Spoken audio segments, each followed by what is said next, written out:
May 2025.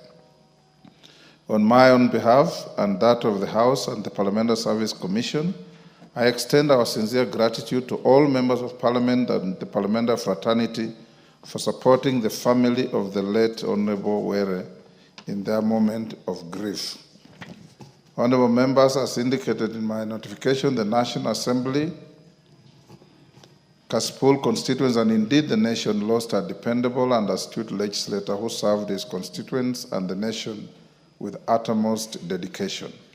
Although the late Honorable Ngondo Were has already been laid to rest, we continue to convey our heartfelt condolences to his family, the people of Kasipul constituency, and all his relatives and friends for the loss of a gallant leader. May I urge the security agencies to ensure that the perpetrators of the heinous killing of the late Honorable Ngondo Were are brought to book and his family receives justice for the loss of their loved one. And for the members who accompanied yours truly to the funeral, I thank you very much for being there for your colleague. Honorable members, in honor of our departed colleague, the Honorable Charles Ngondo Were, I request that we all be upstanding and observe a moment of silence.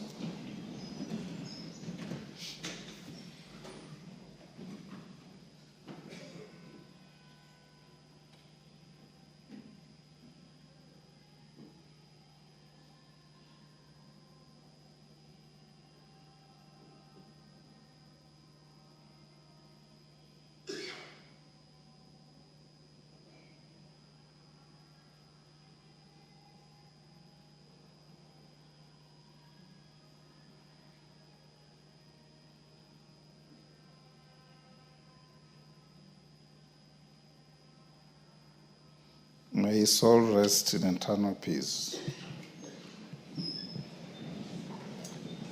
Members at the bar, take the nearest seats.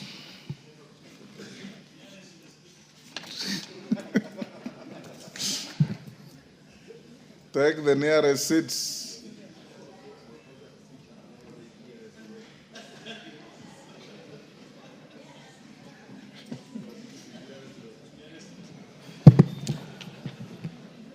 Honorable members, I also wish to convey to the House that I'm sure you saw in the media yesterday that your colleague, member for Juja, the Honorable Koimburi, was reported by his family to be missing on Sunday. And yesterday there were news bulletins that he was found in some coffee plantation. Luckily, he was alive. And he was recovered and taken to one of the leading hospitals in Nairobi, where he is admitted and recuperating. I have this morning instructed the chair of the Committee on Security, the Honorable Tongoyo, to liaise with the IG and other security agencies, including the Minister for Security, so that they can be able to get at least some preliminary facts that can be brought to the House.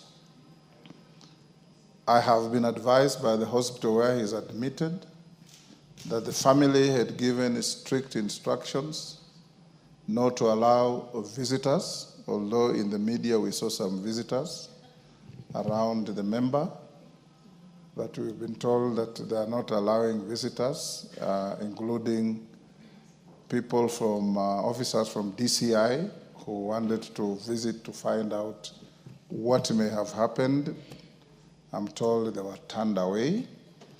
Be that as it may, I have directed the chairman of the Security Committee and the member for Turkana, is it North, Honorable Epuyo Nanok, Turkana West, who is the chair of a committee that the Honorable Koimburi also serves, to, in the course of this afternoon, visit the Honorable member in hospital.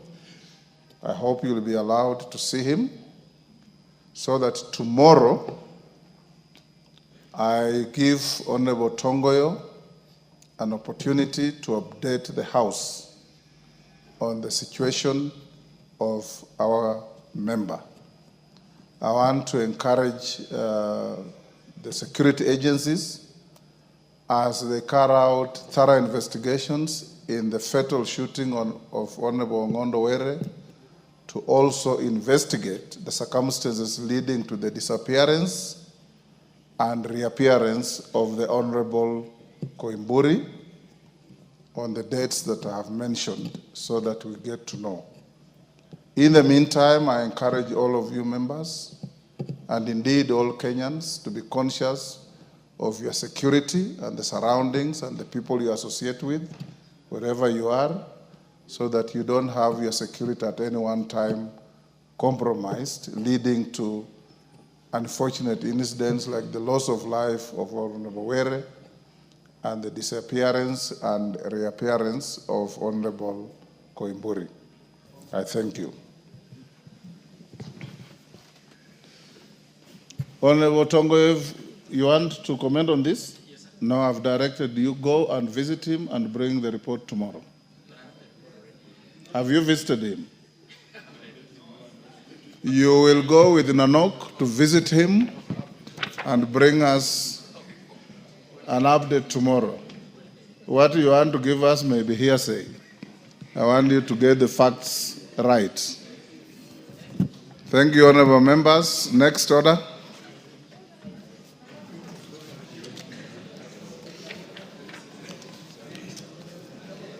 Order number 3, messages. Members at the bar, take the nearest seats. Honorable Bashir, take your seat.